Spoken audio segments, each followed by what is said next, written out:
Listen to the vibes. The views and opinions of our guests may not necessarily reflect those of the host or the Vibes Broadcast Network. Listener discretion is advised. Welcome, everyone, to another episode of Listen to the Vibes. I have here Mr. Liam Naden. He is a speaker, a researcher, an author, all the above, life coach, everything in the world. No, seriously. We're going to talk about using your brain properly, and I'm going to see what all that entails. But before we get that kicked off, tell me a little bit about yourself.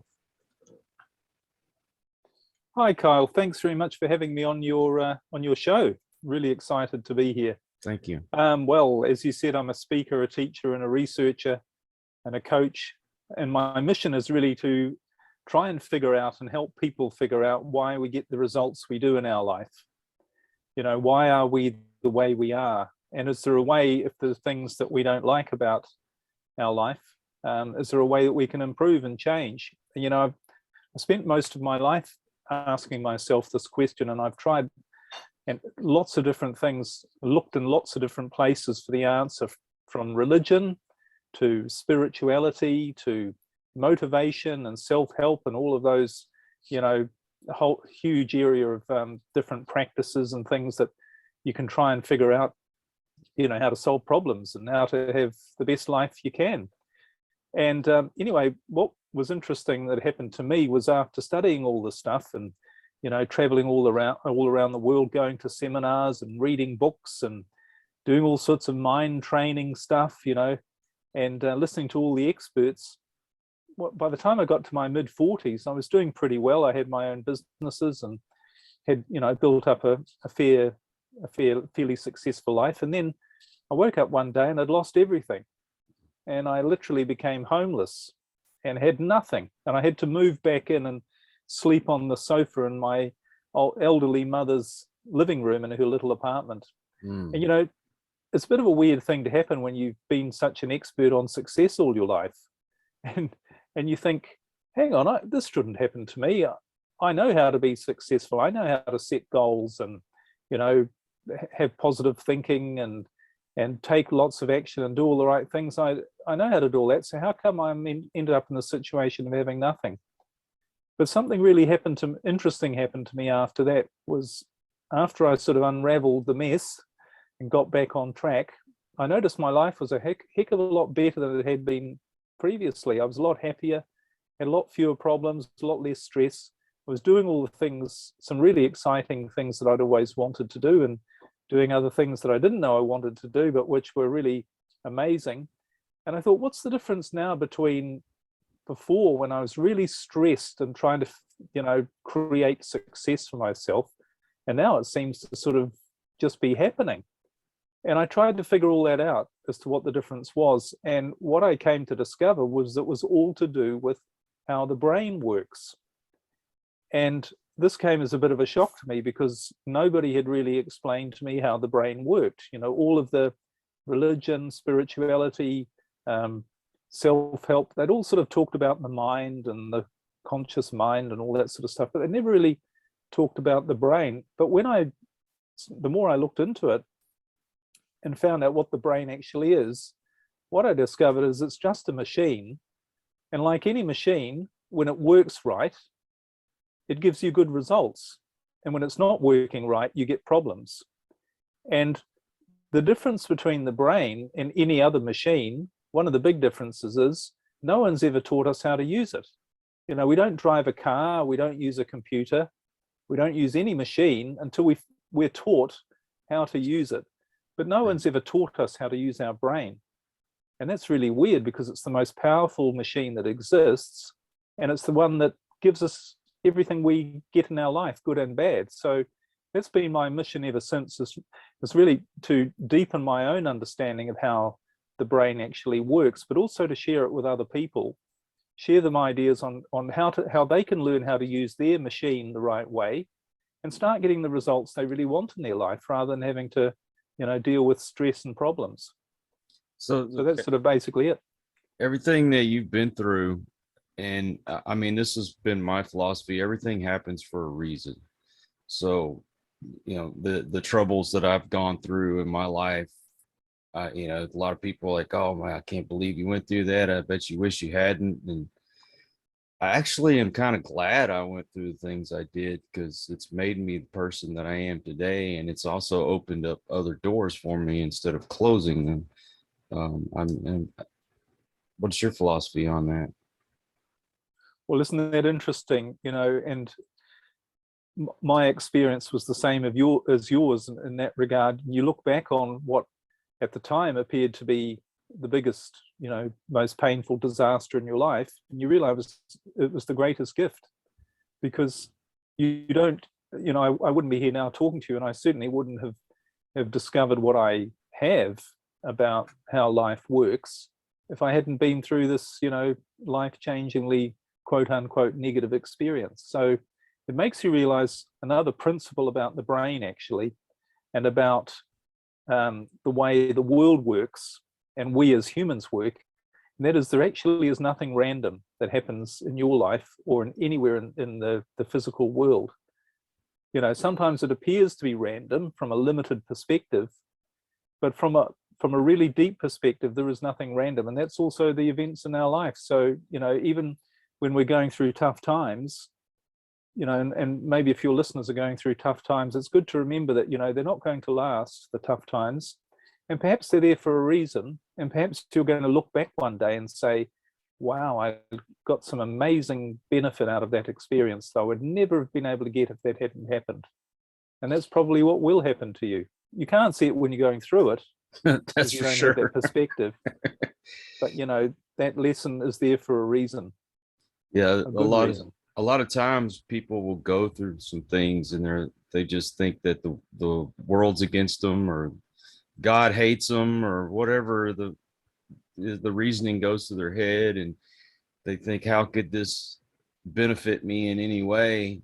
And I won't get through my complete history here, but I had a disease that showed up in my spine, and I couldn't work anymore. And instead of just laying around and vegetating, I found something else that I got compassionate about, which is doing the podcast. And then I get to meet wonderful people that bring me some wisdom. I take a little bit from everybody.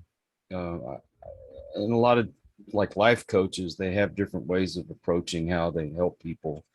And of course, most people think that their way is the only way.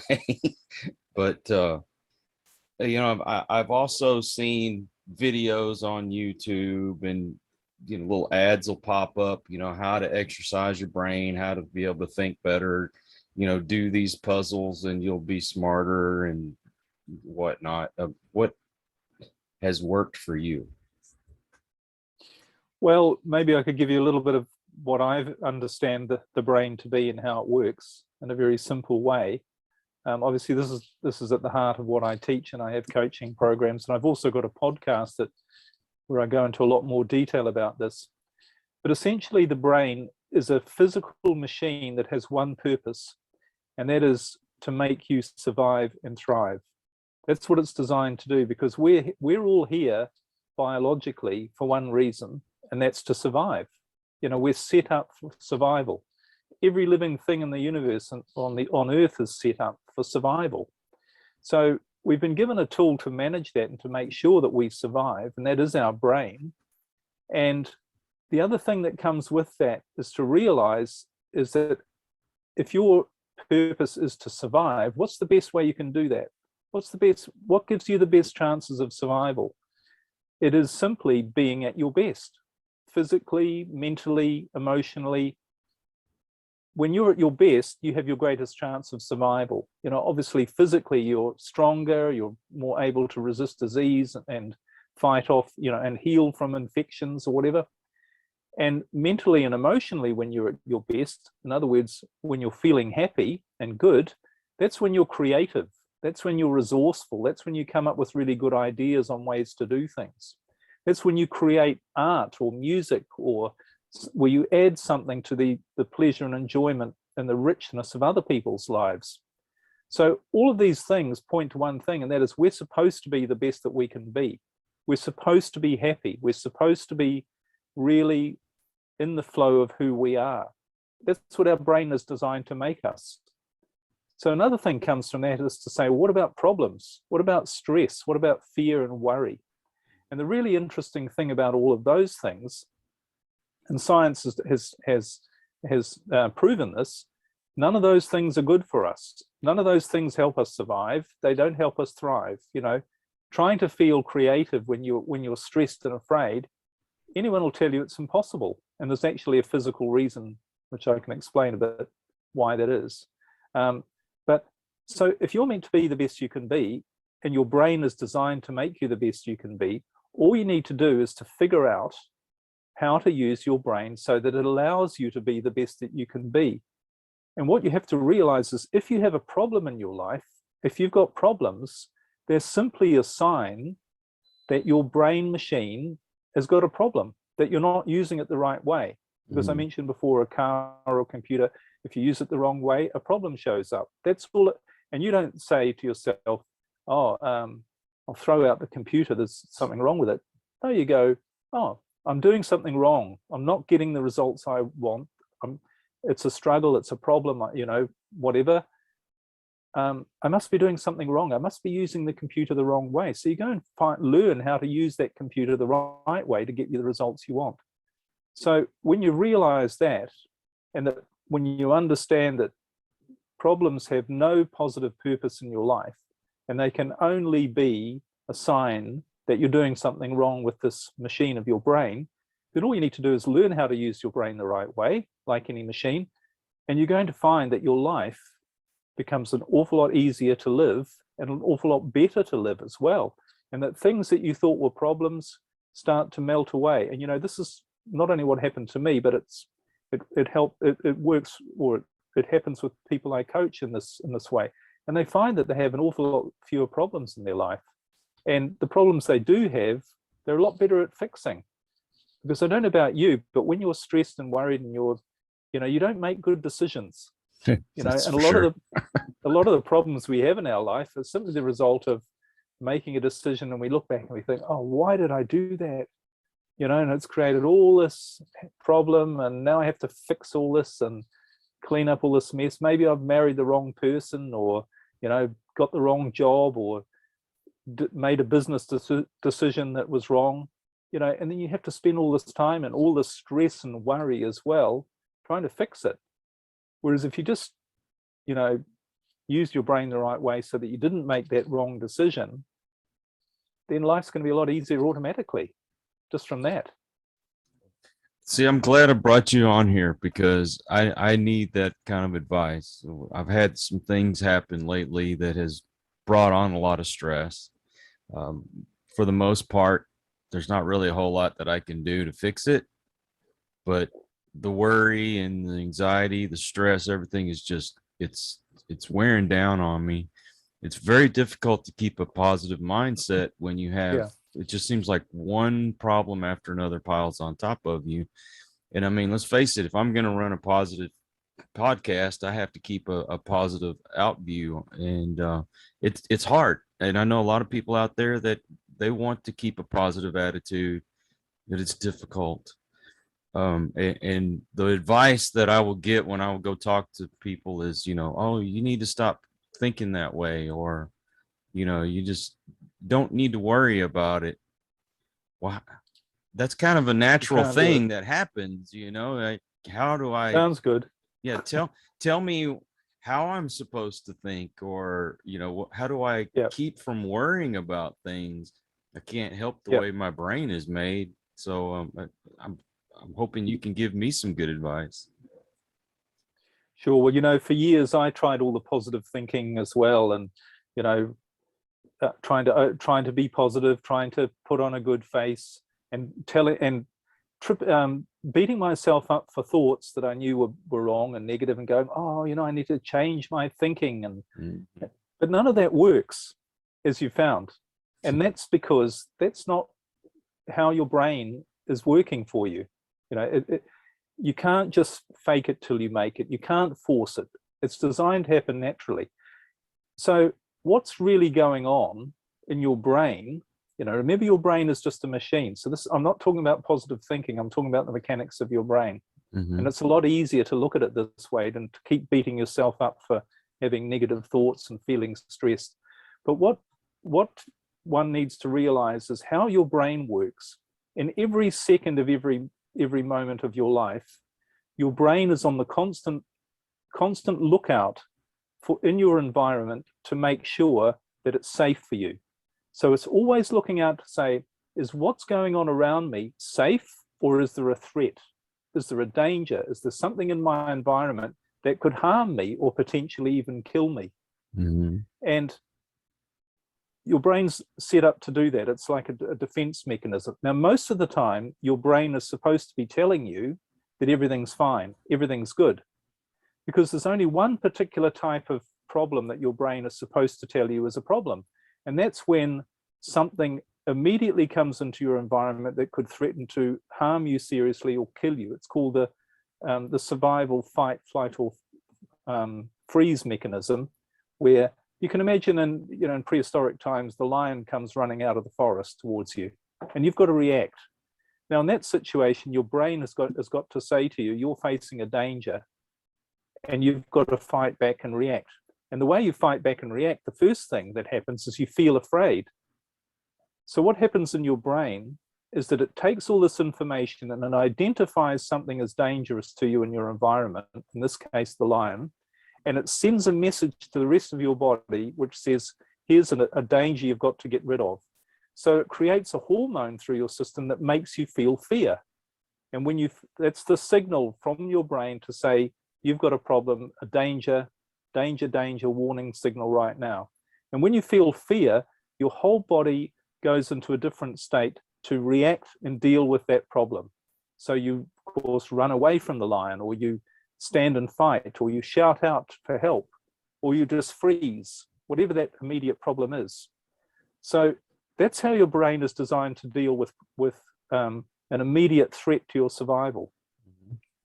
But the problem is, most people have trained their brain to think there's a threat to their survival virtually all of the time. And when you feel fear or anxiety or worry or stress, what's actually happening is your brain is saying, you're not necessarily saying it, but your brain is saying to you, there's something in your environment that's really dangerous that could harm or even kill you. And that puts you in this stressed state. Now, the problem with that is most of the time is not a threat to our survival, but we still feel fear.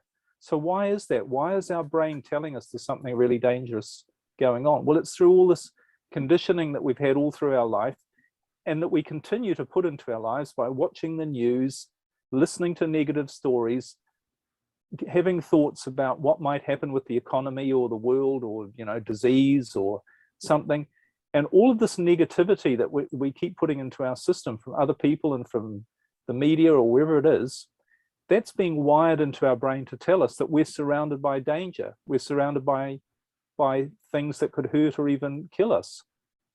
And the problem with that is none of that is logical, because none of that is true. But your brain, when it's in that state, what it sees is all of the negative things. And it makes you see the world in a much more negative way than it actually is. Because if you really think about it, and this is the honest truth, I don't think there's many people on this planet who should be stressed at all, who should be worried at all, because we all live in an amazing world where we have more, we've got more going on in our life, more positive stuff than even our parents or grandparents could have possibly dreamt they could have, let alone go back through most of human history. They didn't have all of these comforts and, things that we can do, and this wonderful access to other people, or we can literally do so many things through technology or whatever, and through our awareness. So why are we stressed? The level of comfort that we have, you can turn on a tap and get fresh water.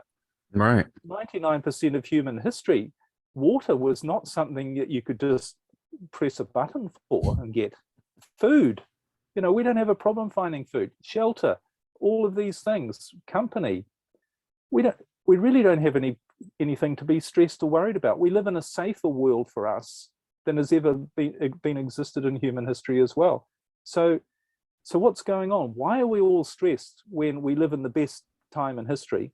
It's because our brain is telling us there's a lot to be worried about. And so the big enemy in this whole game is fear, because what fear actually does, so your brain's telling you there's something to be worried about, okay?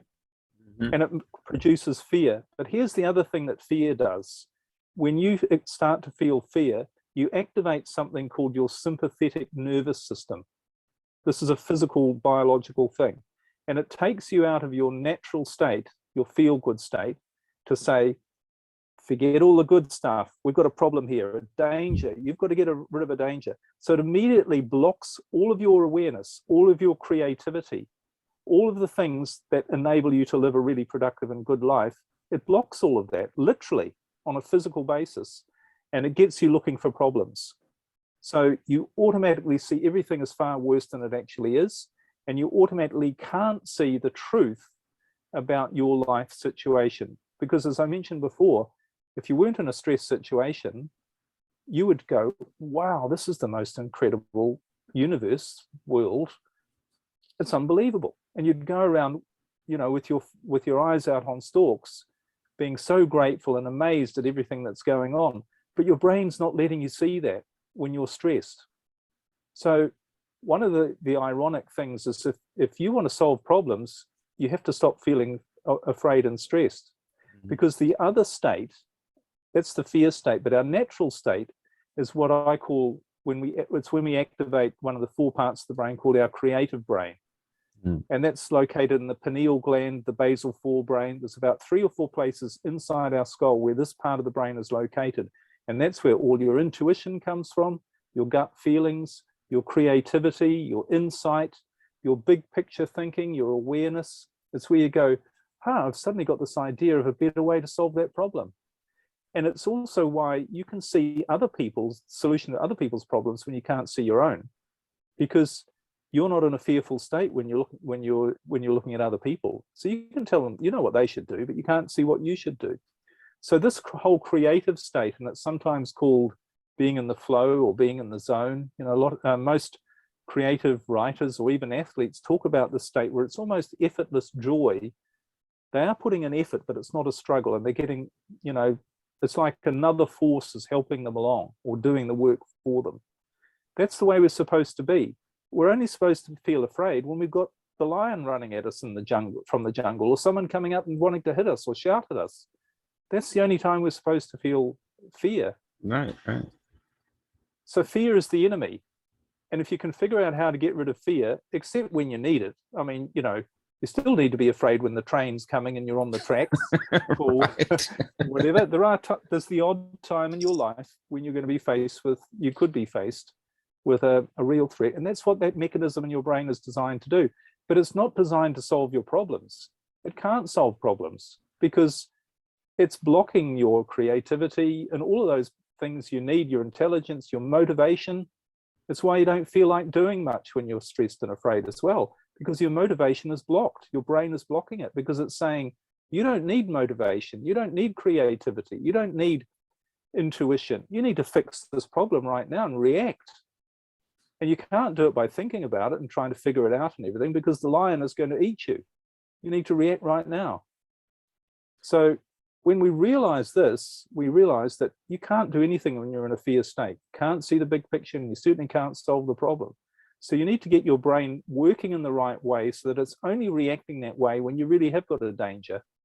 And the rest of the time, you can see your life in perspective and realize that, as we talked before about, you know, when you're facing a crisis, you can see that, you know, maybe I can use this for the benefit of myself and other people. And fear isn't helping me in this state. But when I can see the purpose of this, then you can really start living a much better life, the life you're designed to live. You know, it's funny because you had said something that kind of sparked in my brain that a lot of times we can see when somebody else is getting into a bad situation or they're making a bad decision, but yet we can't seem to see that for ourselves. You know, you see someone getting into, let's say, a relationship. Yeah. You know this relationship is bad. You've even heard this person tell other people, don't get into that relationship because it's such and such, such and such. But yet they end up doing exactly what they told other people not to do. Yep. Why do we do that? It's amazing because they can't see it because they're in a fear state. Remember, in a fear state, your brain blocks your ability to see the truth. Right. I do a lot of marriage and relationship coaching.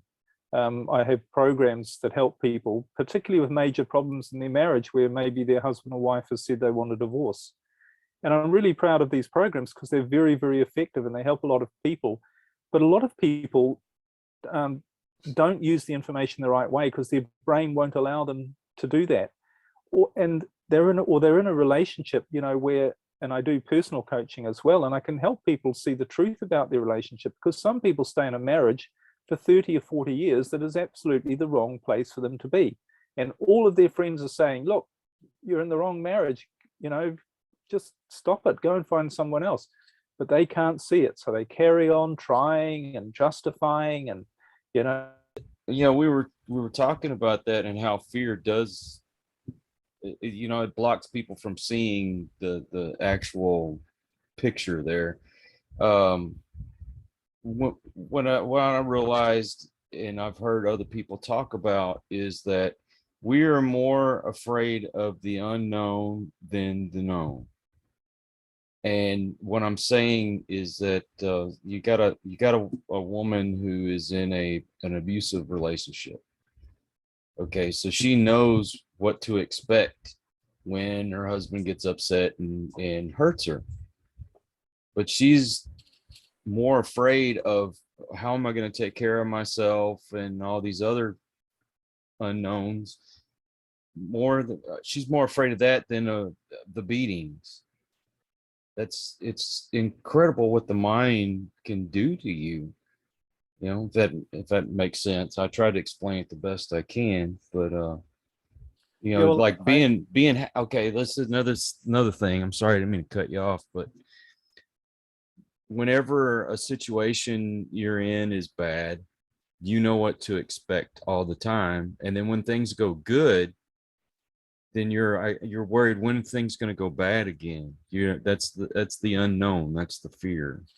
So they'd rather be in even a bad job, because they know what to expect from their boss. The boss is going to be a jerk.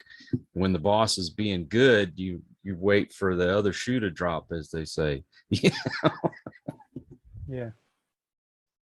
But I mean, but here's the funny thing. We're all afraid of the one thing we can never know, which is the future. That's true. So if we can't know the future, why on earth do we spend our life being afraid of it? Because the really interesting thing is, once you understand that your brain is specific, first of all, it's the most powerful machine that exists in the universe. It's trillions of times more powerful than any computer that exists. Trillions of times more powerful. So once you understand that, and then you understand that its job is to make you happy, to do whatever it takes, to find whatever it can. And that includes, where do you think you meet people? Do you think it's random that you meet people? It's not random. Do you think it's random that certain events show up in your life? If your brain is this infinitely powerful computer, why couldn't it create those circumstances for you? Of course it can. That's its job. So when you understand your brain is designed to make you happy, to make you really have the best life you possibly can, that's its job, and it has the power to do it, then why would you be afraid of the future? But this is the thing, we don't know this. And so we're afraid. We don't think there's anything we can trust to bring us our life. And one of the things we do as a result of that is we try and control everything. We try and figure stuff out. We try and work out what to do. We try and fix our problems. And all of those things are not how your brain's supposed to work. Your brain is supposed to do this job for you, and you're supposed to literally get your thoughts out of the way and just let it do its job, and it will.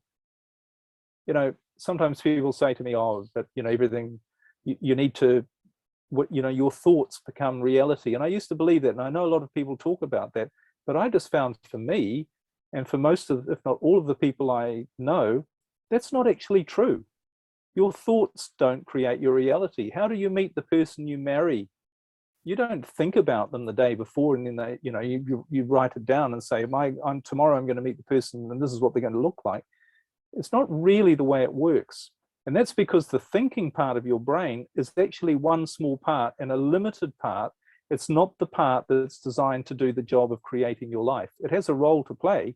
Of course, you need to think sometimes. We all think far too much. But right. It has a role to play with information and all those, but it's not the part that is really going to drive your life and give you the life that you want. So you have to get to a place where you know how your brain works, you know it's going to do its job, and you trust it to do it. And when you trust it to do it, you don't worry. You don't get stressed. You don't try and figure stuff out. And what you actually do is you get in the flow, you get in the zone, and wonderful things start to happen to you. And you go, how did that happen? Where did that person come from? How did this end up happening? And then ultimately you realize when enough of this stuff happens, this is the way we're supposed to live. We're supposed to just have things show up in our life that are really good. So all of this helps people get rid of fear is by understanding. The Bible, look, many people, billions of people profess to be Christian. And of course, I used to be a Christian. I have a lot of respect for Christianity. But they teach how to use your brain. And what they say is, have no fear, be not afraid, trust, believe, And they also say, give no thought for tomorrow. Be not anxious about tomorrow. Tomorrow will take care of itself.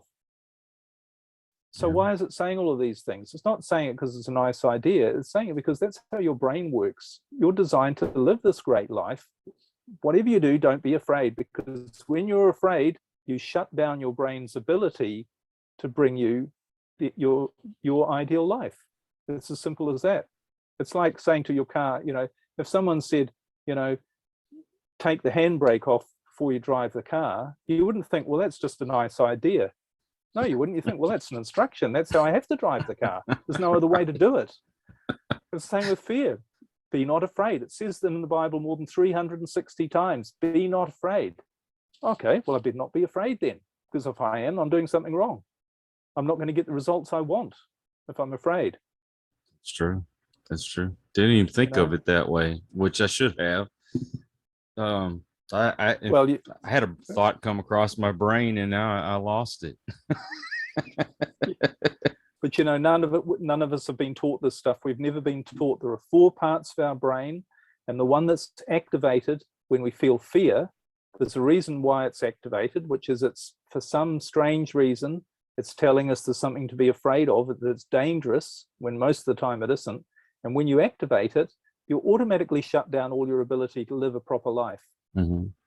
That's literally what it does on a physical level. It's designed to do that.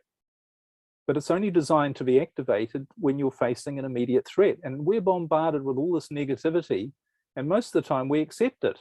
We don't think, hang on a moment, is that listening to that person on the TV, is that making me feel good or bad? Is that thought I'm thinking about what I think might happen in the future, worrying about the future, is that making me feel good or bad? It's making me feel bad. Danger. Feeling bad means I'm not going to be able to access the full resources of my brain and live my optimum life. I better go and think about something else. I better switch off the TV. I better go and say to that person who's moaning about something, sorry, I can't talk to you. Fear is the enemy. And you're going to do everything you can. I haven't watched the news in more than a decade. I don't blame you. Yeah, and my life has never got better. Yeah, exactly. But so, and people say, well, you have to stay informed. If you want to stay informed about all the amazing good stuff that's going on in the world. If you want to stay informed, you don't need to feed your brain with negativity. And it's a bit like it's putting poison in your brain. You're not going to drink a glass of hydrochloric acid. You're going to know that's poison. Right? I won't touch that stuff. I don't care if someone holds a gun to my head or offers me $1 million to drink it. I'm not going to drink it because it's poison. And it's the same with negativity. I'm not going to touch that. Doesn't matter who it is, what it is. If I do it, bang, my brain goes, activates my sympathetic nervous system, shuts off my awareness, shuts off my problem solving ability, shuts off my creativity, shuts off my ability to see what's going on, shuts off my motivation. I don't want to live like that. That's not going to help me. Well, Interesting stuff, isn't it? But a question on that, because I had that exact conversation with a friend of mine this weekend. He's starting to see a lot of success in his life, and he says he doesn't watch the news, he doesn't keep up with all the stuff that's going on in the world, but in a way, don't you need to kind of keep up with some of that stuff just to be prepared for whatever a pending thing might be going on? I mean, like, we have the shortage of the baby food. If we had been better informed on that, I think we'd been able to take better care of that situation. What are you doing when it comes to, what's going on in the world? If you really believe, if you know that your brain, this infinite machine, is going to do what's best for you to make you feel fulfilled and happy, and that's not in a selfish way, because when you're your best, you contribute the most to the rest of the world, if you want to be altruistic about it. If you really know that's true, then why do you need to be prepared for anything? You trust that your brain is going to bring you exactly the right thing at the right time. And all of these things about what if, what if we have this problem, we have to be prepared for it. That's fear-based. You only prepare for something if you're worried and you're afraid that if you don't, something bad might happen. But if you know everything is perfect all the time, you're going to be 100% okay all of the time, then you don't need to prepare for anything. Why would you? You know it's going to be perfect, and it is. And people say, well, that's not being realistic. That is being realistic. That is using your brain the right way. That's the way you're set up and designed to do, is to have this creative force that runs through your brain, bring you all the solutions to any problem you might face in the future, to help you avoid problems, to make you the best you can be. It's desperately trying to do that. And you're getting in the way by, trying to find all the reasons why it can't do that. It's a bit like getting in your car and saying, oh, what happens if we run out of fuel? And I need to be prepared. So what I'll do is every 100 yards, I'll get out and I'll lift up the bonnet and check to see that the engine's working, and there's enough oil in it, and there's enough water in it, and everything. I have to check it, and I have to put a whole lot of extra fuel into the back of the car. I'll get an extra 100 gallons of fuel and put them in tanks just in case there might be a shortage of fuel in the future. It's just not the way it's designed to work, is it? I don't know if that's a good analogy, but you get the idea. Yeah. These are things that I want to move forward. Let's put it that way. I'm tired of not moving forward. And I feel like I am taking a step every time that I talk to someone. I take a little bit from what they're saying and I apply it to my life. So some things I can do like that, and some things take a little bit of, a little bit more work. Let's put it that way. Being in the world that I'm in with podcasting and things, if I'm going to be successful doing what I'm doing, I do need to keep up with certain things. Now, do I care, what the latest pronouns are out there and all these other things that are going on? No, I could care less. You live your life the way you want. You do what you want. I choose not to participate in it. It's your life. But I don't know. I guess I'm being a naysayer. I should just not think what if and just think I need to move forward. It's just easier said than done. Of course it is. And that's where understanding how your brain works, understanding how powerful it is and how it works is so crucial, because all of these things, and what you've been saying is what I used to say, and I'm human, if you like. I'm still working on this as well. But all of these things we say about how we're trying to explain things and justify things, they all come they come from a fear base, but they come from this limited part of our brain, the thinking part, where we're trying to work and figure stuff out. I've got to figure out what I'm going to do with my life. I've got to figure out what my goals are. I've got to figure out what I'm good at and what I'm not good at. And I've got to see, or try and see, where am I going to go with my life and where do I want to go with my life? But you don't need to do any of that stuff, because once you understand and once you start trusting, once you stop being afraid, your life just goes in its own direction. And you look back and you think, I would never have thought I could do that, or I'd be doing that. You do all sorts of unexpected things happen, and that's the way we're supposed to live. We're not supposed to try and figure stuff out, because the part of our brain that thinks, that's analytical, all that has in it, that's like a library. It's called our neocortex. I call it the thinking brain. It's a library of all of our experiences, all of our knowledge, but it's very limited. It's limited to what we've experienced, but we have access to an infinite library which says, hang on, you don't know what I know about you. I'm trying to get you to do something completely different. I'm trying to bring people into your life that are going to take you in a completely different direction to where you think you should go. And so you just need to, instead of trying to, I'm not saying you, I'm saying one, all of us. No, you're talking about me. Instead of being worried about where our life's going to go, if you just sat back and think, I know it's all going to be fine. I know it's all perfect. And just see what shows up when you remove that fear and try and figure stuff out, then I guarantee you it's happened so much. I mean, it happens so much for me now.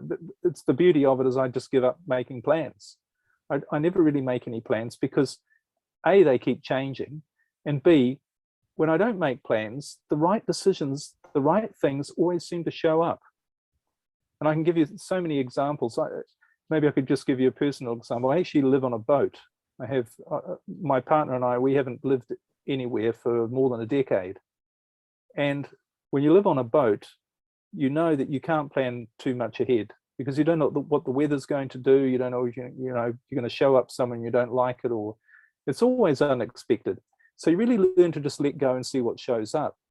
And interestingly, a couple of years ago, I had we were sailing from Turkey through the Greek islands to Italy for the winter. And we thought, we'll just go to that place and leave our boat there for the winter. Now, we've no idea what we're going to do, but it seems the right thing to do. We'll just plonk it there.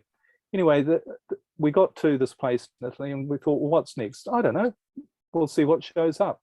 A few days later, I was on a house sitting website, and there was a house for somebody wanted someone to look after a clifftop mansion in southern Sicily in Italy for a few months over the winter. No responsibility, no cost, just to keep an eye on the place. Beautiful, overlooked the sea with an infinity swimming pool.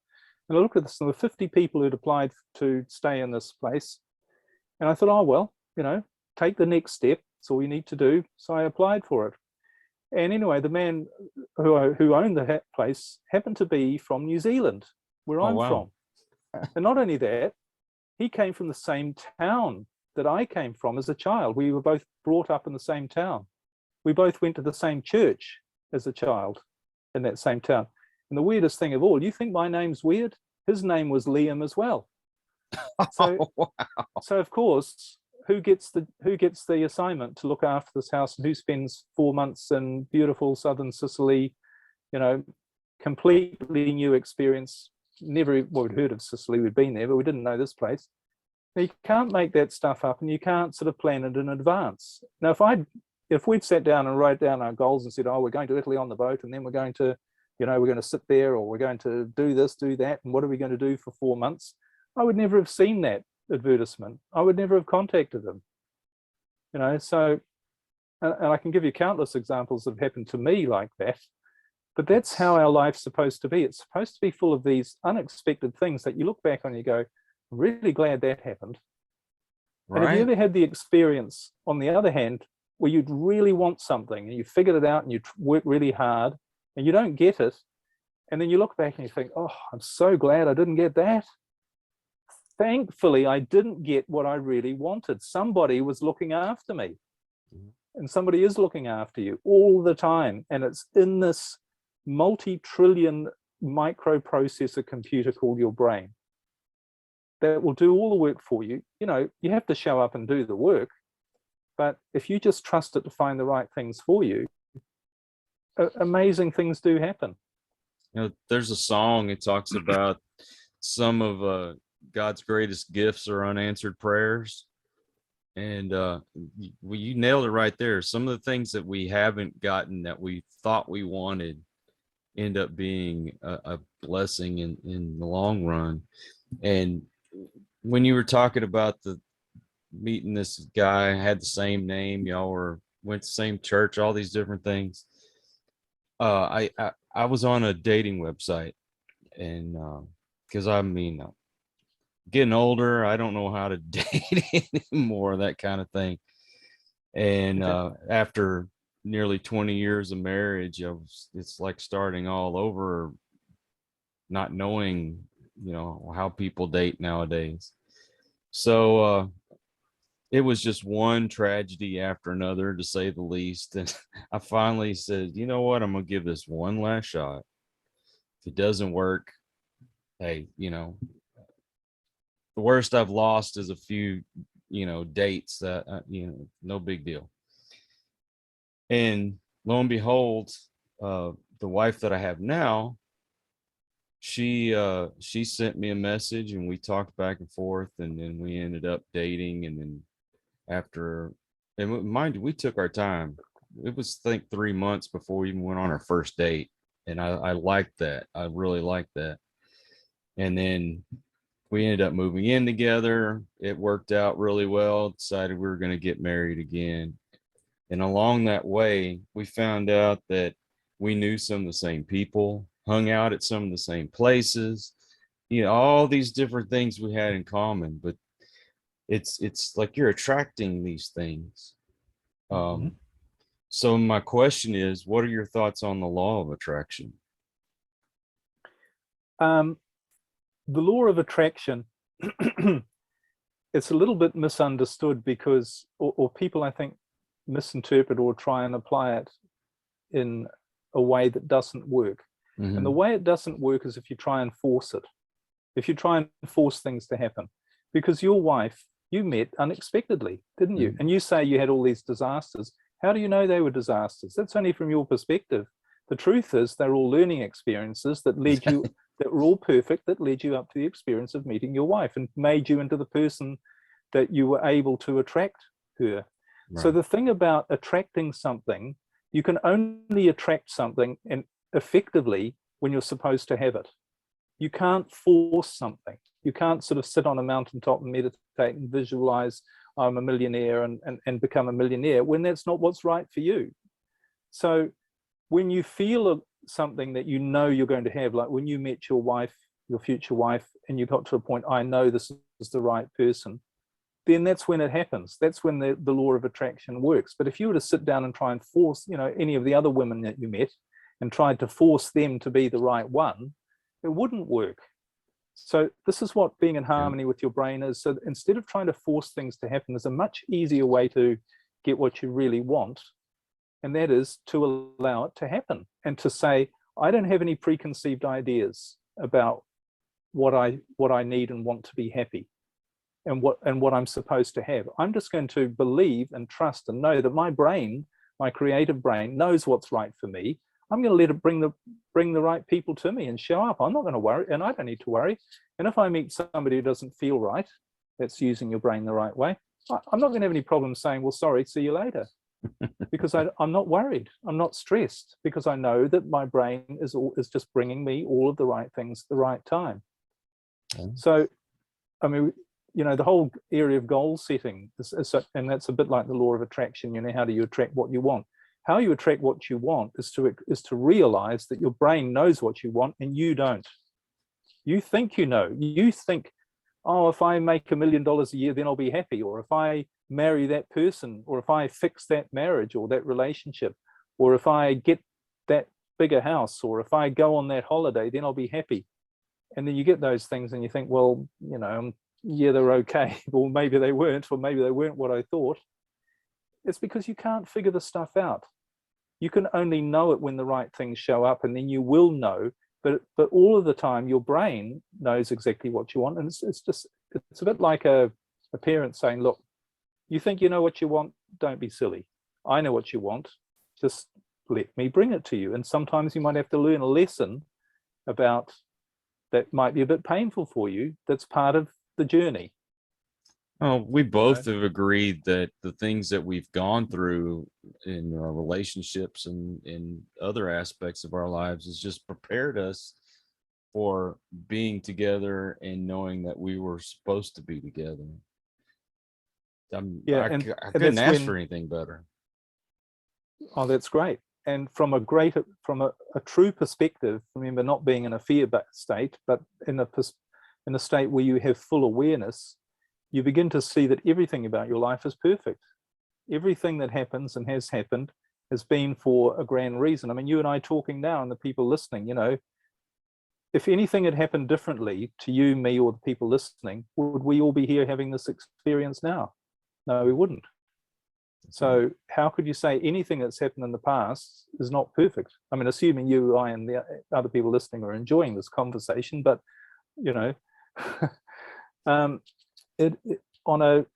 when you really zoom right out, and again, this comes from greater awareness, which comes from living in your creative state, you do see the perfection in everything, and you see that some of the things you thought were problems, from another perspective, they're gifts.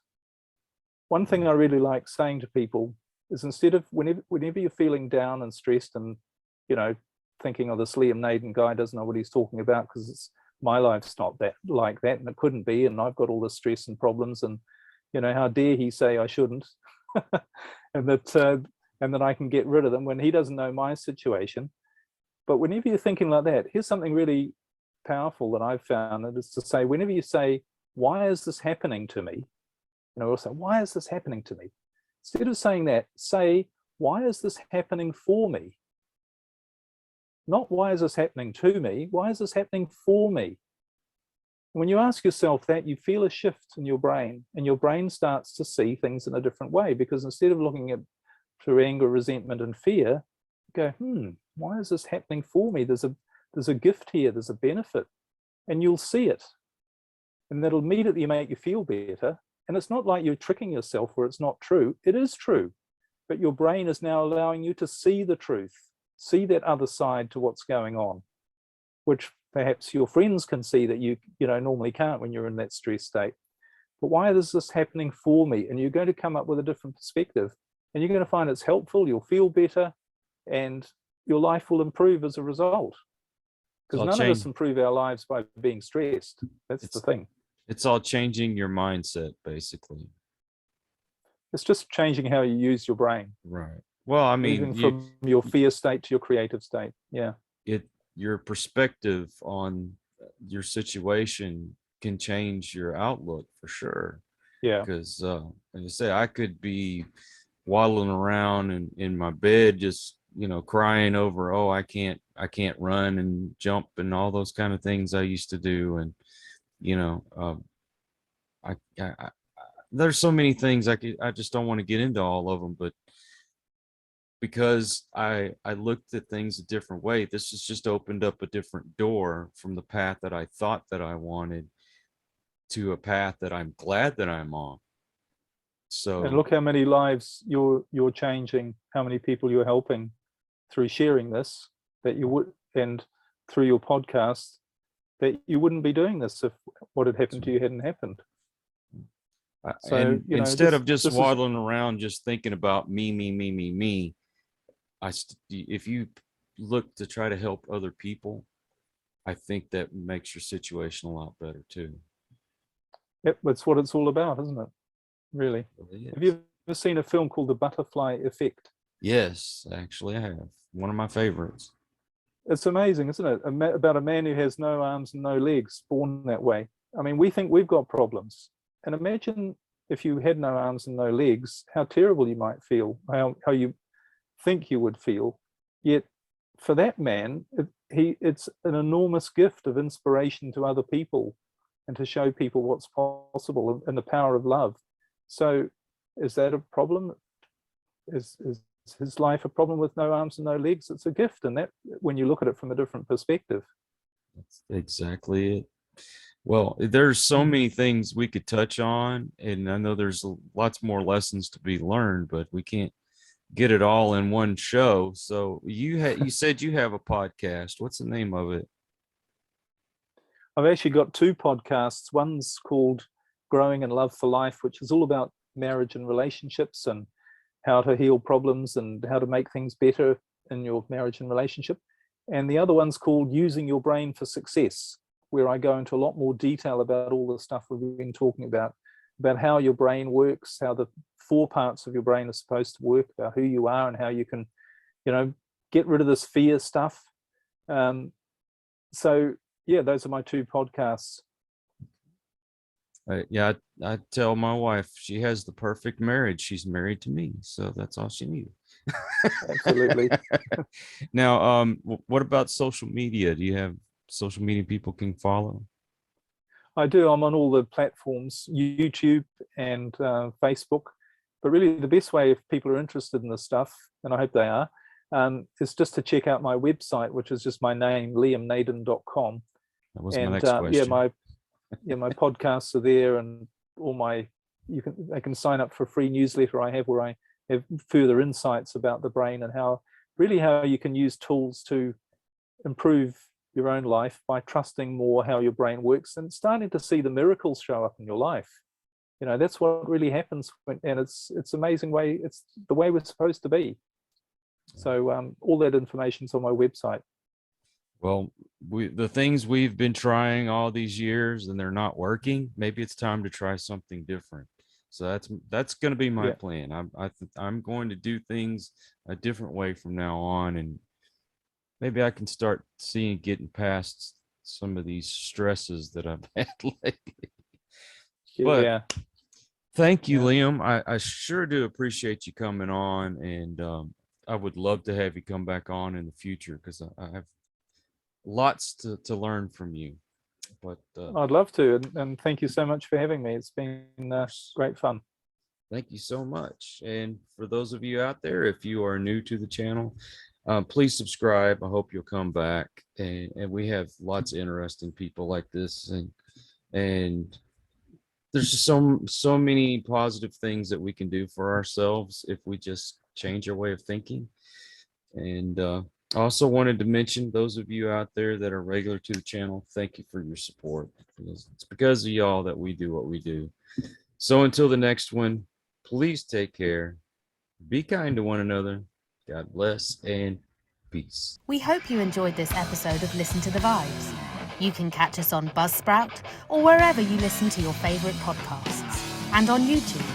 Follow us on Facebook at The Vibes Broadcast Network,